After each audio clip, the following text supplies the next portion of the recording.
His body's changed. He's accepted, the new techniques that he's playing. He's always been the big run stopper, like I've said in the past. But now he enjoys getting after the quarterback, doing a lot of different things, movement-wise up front.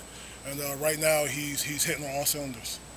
Is there anybody in your room you've noticed, like physically, they've changed a lot over the offseason, maybe shed weight or bulked up at all? Honestly, our skinny guys are gaining weight, our big guys are losing weight, so it's been good. In particular, I'm just happy with the way our young guys have embraced Kristen and Corey and their staff and have bought into everything that they're doing. And we have young guys that have gained 20, 30 pounds in 2-3 months, and we have big guys who's lost 10, 15 pounds and also gained muscle mass, so that's good. So that's just a tribute to what Kristen and Corey are doing, and they got a great program, and those guys are following it. Sounds like probably kind of an obvious question, but how important is that body composition piece, that strength, just the guys being in the shape? How important is that for them to be able to play? Well, because of the way we're going to play on defense, we're going to be relentless, and guys are going to have to run to the ball no matter where the ball is. We're going to attack in waves. So we're going to play a lot of guys, so everyone has to be in shape and playing 100 miles an hour. So we have to train that way. We have to practice that way, and practice is everything. You know what I mean? So everything, the way we're going to do things in the game is the way we're going to do it in practice. So those guys are getting themselves ready. You guys who are up here really stayed on the theme of just getting 1% better every day. Have you seen this as a team that has really taken to that mentality of not getting beyond what is right in front of them? Absolutely, and right now we're just focusing on being where we are. And we're just taking it one day at a time, trying to stack one practice after one practice and just getting better each day. Trying not to, look too far ahead, just taking it one day at a time and focusing on the day. How important is this one from a scheme perspective of getting guys where you want to be? Well, they just got to know what they're doing, right? That's all it is. And, we're going to be patient with them. It's new for everybody. It's new for the coaches. Myself, Coop, Rob, who haven't been in this defense before. So everyone's learning, so it's good that we're all learning at the same time. And those guys are picking it up well, and they enjoy the defense, and they're playing fast and making a lot of plays. When you have a young group like that, doesn't take your position group like you do too. How do you know when a guy is ready to live in the trenches? I mean, you don't know until the real bullets are flying, but we're going to get them prepared, and the best way to get them prepared is, like I said, is through practice. So if they can make it through practice and play at an elite level in practice, we feel like they can go out there and play on Saturdays and help us. Can you think back to your time at Temple as a player, like when you kind of made that jump from reserve to starter?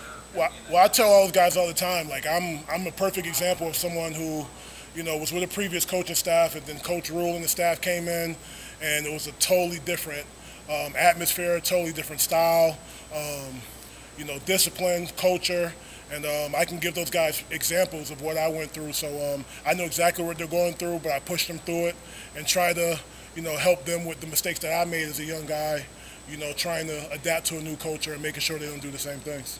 What clicked for you? Was it mental, physical? Just realizing that the culture is not going to change. The guy has to change. So, as a young kid, I was stuck in my ways, thinking I knew everything, doing things my way.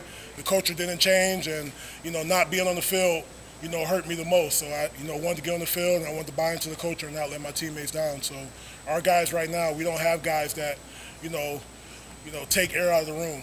So, our guys are just locked in right now and doing exactly what they're told to do. How difficult of a matchup is Minnesota, especially for a defensive line unit like yours, just going up there to start the season against a program that tries to control the line of scrimmage both ways like this? I think whenever it's a conference opponent, it's going to be tough, right? And we understand that, in this conference, you got to be able to stop the run. Minnesota's a team who runs the ball well. They have a good O-line. They have good blocking tight ends, and they're going to be downhill. So, we have to accept the challenge. But right now, our guys are just focused on taking it day at a time. We're focused on the run game. We're focused on the run game in practice. When we get the pass rush, we're focused on pass rush. But right now, we're taking that a day at a time. But as the coaches, we know what we got to get them prepared for, and we understand that going on the way, first game of the season, Big Ten opponent, we know it's going to be a hostile environment. It's going to be a tough game, and first game of the season, everyone's going to be excited, so it's about what team goes out there and is the most disciplined. We talked to Roquan, and he mentioned how the mobility exercises was something that's really helped him, be more explosive, be able to get off the line a little quicker. Is that something you've seen in him, and have you kind of emphasized making sure those guys are a lot more mobile? Yeah, absolutely, and he's a guy who, like I said before about him, you only got to tell him one time to do something, he does it right. So I told him, hey, work on your flexibility. He does everything he needs to do to work on flexibility. And it's starting to rub off with the rest of the group, which is good. And his leadership plays off in a different way. He's not a big vocal guy like Ty Robinson is, but the way he works and when he does speak, the guys listen. So, he's a guy that, when Coach Rue say, hey, this is how it's done, he's going to do it that exact way. And he's a perfect example of a guy who hasn't played football around here, who's trying to do everything he can to get on the field. Anything else for Coach? All right. Thank you, guys. Thank you.